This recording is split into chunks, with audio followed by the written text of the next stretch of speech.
সুপ্রিয় দর্শক, 2024-এর এই লোকসভা নির্বাচনের ফলাফলের পর এই প্রথম মুখ খুললেন ভোট কৌশলী প্রশান্ত কিশোর। মুখ খুলেই বিস্ফোরক কিছু মন্তব্য তিনি করেছেন। দর্শক, আপনারা সকলেই জানেন এই লোকসভা নির্বাচনে বিজেপি যেমনটা ফলের আশা করেছিল সেই ফল কিন্তু গোটা দেশেও হয়নি। এমনকি আমাদের বাংলাতেও যতটা আসন বিজেপি আশা করেছিল সেই আসনও পায়নি। এবং ভোট কৌশলী প্রশান্ত কিশোর থেকে শুরু করে বিভিন্ন রকমের সমীক্ষায় যে দাবি করা হয়েছিল সমস্ত সমীক্ষায় কিন্তু ভুল হয়েছিল। আর এই আবহে ভোট কৌশলী প্রশান্ত কিশোরকে নিয়ে অনেকেই অনেক রকম মন্তব্য করেছিল। তবে তিনি লোকসভা নির্বাচনের ফলাফল প্রকাশিত হওয়ার পর মুখ খুলেনি। তবে এবার মুখ খুলেই কিছু বিস্ফোরক মন্তব্য তিনি করেছেন। কি মন্তব্য করেছেন আজকের এই প্রতিবেদনে আপনাদেরকে ডিটেলসে জানাবো। খুবই গুরুত্বপূর্ণ মন্তব্য করেছেন এবং গোটা দেশেও এছাড়াও বাংলায় বিজেপি এত বড় দল হওয়া সত্ত্বেও কেন এত ভরাডুবি, এই ভরাডুবির জন্য কে দায়ী জানিয়েছেন ভোট কৌশলী প্রশান্ত কিশোর। তো চলুন দর্শক, দেরি না করে আজকের এই প্রতিবেদনটি আমরা শুরু করি। দর্শক, তো মুখ খুলেই প্রশান্ত কিশোর শুরুতেই বলেন যে বিজেপির উচ্চ নেতৃত্বের মধ্যে প্রবল আত্মবিশ্বাস দেখা দিয়েছিল যে 2024-এর এই লোকসভা নির্বাচন আমরা জিতবই, এবং তারা এই লড়াইটাকে খুব হালকাভাবে নিয়েছিল এবং যারা নিচু স্তরের বিজেপি কর্মী তাদেরকে সেই রকম এই নির্বাচনে গুরুত্ব দেওয়া হয়নি। এছাড়াও ভোট কৌশলী প্রশান্ত কিশোর আরও বিস্ফোরক মন্তব্য করেছেন। আপনারা দেখুন, তিনি বলেন এবারের লোকসভা নির্বাচনে প্রায় 208 জন পুরনো বিজেপি সাংসদ জয়ী হয়েছেন। এরপরে তিনি বলেন যে হেরেছেন তারা যেখানে প্রার্থী না দেখে যে কাউকে টিকিট দেওয়া হয়েছে।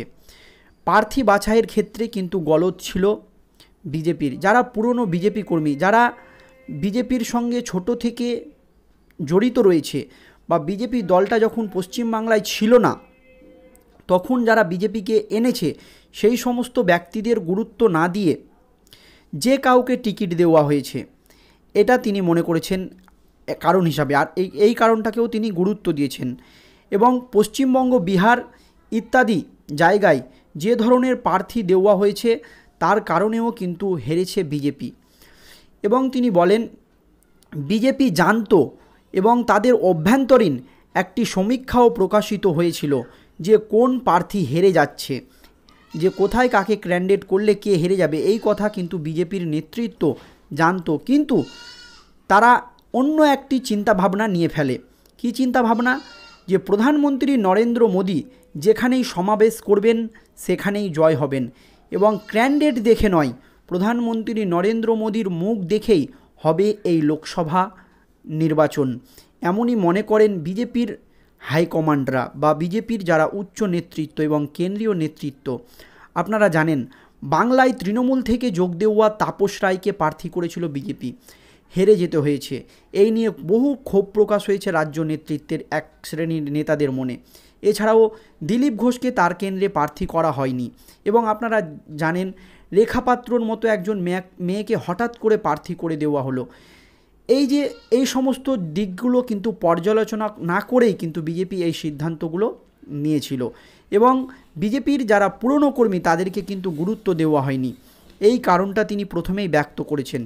এরপরেই সাধারণ নির্বাচনের ফলাফলের পরে ইন্ডিয়া টুডের সাথে কথা বলার সময় প্রাক্তন নির্বাচনী ভোট কৌশলী প্রশান্ত কিশোর ব্যাখ্যা করেন বিজেপির যে ক্ষতির সম্মুখীন হয়েছেন তাদের স্লোগানের জন্য।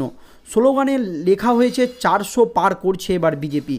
এতে দোষের কিছু নেই, তবে এটা অর্ধেক স্লোগান। 400 ছাড়িয়ে যাচ্ছে, এটা বিজেপি বারবার ঘোষণা করছে, কিন্তু এর পেছনে যে উন্নয়ন, কি উন্নয়ন করেছে বিজেপি তার জন্য 400 পার হচ্ছে, এই স্লোগান কিন্তু দেয়নি। তিনি বলেন আমি যখন বিজেপির হয়ে কাজ করেছিলাম 2014 সালে এবং স্লোগান লিখেছিলাম সেই সময় যথেষ্ট মুদ্রাস্ফীতি হয়েছিল, এবং আমি বলেছিলাম যে এই মুদ্রাস্ফীতি দূর করার জন্য আপ কি বার মোদী সরকার, তখন কিন্তু সেই স্লোগানে কাজ হয়েছিল। তবে এবারের লোকসভা নির্বাচনে বিজেপি 400 পারের স্লোগান লিখেছে ঠিকই, কিন্তু সেখানে সবচেয়ে বড় ভুল করেছে। যখন 400 স্লোগানের এই স্লোগানটি তোলা হচ্ছে, তখন বিজেপি নেতারা বলছে যে সংবিধান পরিবর্তন করতে 400 পার দরকার। এই কথা কিন্তু বারবার বলা হচ্ছে। একাধিক জায়গায় বিজেপি নেতারা কিন্তু এই ধরনের ভাষণ দিয়েছে যে এক দেশ এক ভোট, সংবিধান পরিবর্তন, আরও বিভিন্ন রকমের মন্তব্য কিন্তু দেওয়া হয়েছে। এটা কিন্তু দেশবাসী ভালোভাবে নেয়নি। এতে সর্বত্র বিজেপির ক্ষতি হয়েছে। অন্যদিকে বিজেপির দুর্বল যোগসূত্র কি এমন প্রশ্ন করা হলে পিকে উত্তর দিয়ে বলেন, যারা বিজেপির দুর্বল প্রতিনিধিত্ব করছেন, মানে দুর্বল যারা কংগ্রেস, তারা কিন্তু এই ইস্যুটাকে কাজে লাগিয়েছে এবং তারা বলেছে যে 400 পার করলেই নরেন্দ্র মোদী সরকার সংবিধান পরিবর্তন করে দিবে। এই রকম একাধিক, মানে এই যে সংবিধান পরিবর্তনের কথা বিজেপি বলেনি, সেই রকমভাবে বলেনি তারা, মানে দেশের কিভাবে উন্নয়ন করা যায় সেটাকে ভালোভাবে মানুষের সামনে তুলে ধরতে পারেনি। অপরদিকে এর ভুল ব্যাখ্যা বা মানুষের মধ্যে একেবারে ভালোভাবে ছড়িয়ে দিয়েছে বিজেপি যে 400 পার হলেই সংবিধান বদলে যাবে, গণতন্ত্র শেষ হয়ে যাবে, একনায়কতন্ত্র চলে আসবে দেশে। এই রকম একটি প্রচার কিন্তু বিরোধীরা করেছে। এতে কিন্তু তারা বাড়তি অ্যাডভান্টেজ পেয়েছে। কিন্তু বিজেপির যারা 400 পারের স্লোগান দিয়েছে, তাদের যে 400 পার কেন করবে বিজেপি, কোনো উন্নয়নের কথা কিন্তু বিজেপির নেতারা তুলে ধরতে পারেনি। এটাকেও কিন্তু তিনি একটি কারণ হিসাবে তুলে ধরেছেন।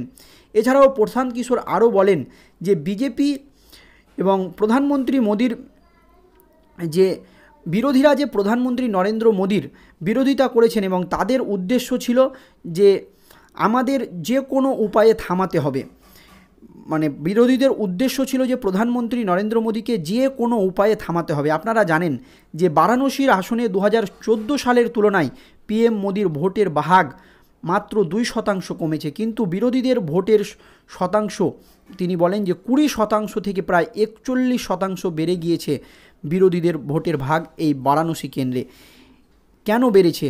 কারণ তারা ভুলটা মানুষকে সঠিকভাবে বোঝাতে পেরেছে এবং বিজেপির যে উন্নয়ন, বিজেপির কেন্দ্রীয় নেতৃত্বের যারা হাইকমান্ড, তারা কিন্তু সঠিকভাবে তাদের উন্নয়নের কথা তুলে ধরতে পারেনি। এছাড়াও বাংলা নিয়ে অনেক রাজনৈতিকবিদ মনে করেছে যে বিভিন্ন আসনে সঠিকভাবে কিন্তু নির্বাচন হয়নি, একাধিক জায়গায় ছাপ্পা ভোট লুটের মতো অভিযোগ উঠেছে। আপনারা জানেন ডায়মন্ড হারবার কেন্দ্রের যে বিজেপির ক্যান্ডিডেট, সে কিন্তু দাবি করেছে যে কাউন্টিংয়ের দিনও তাদের কর্মীদের কাউন্টিং হল থেকে বের করে দেওয়া হয়েছে।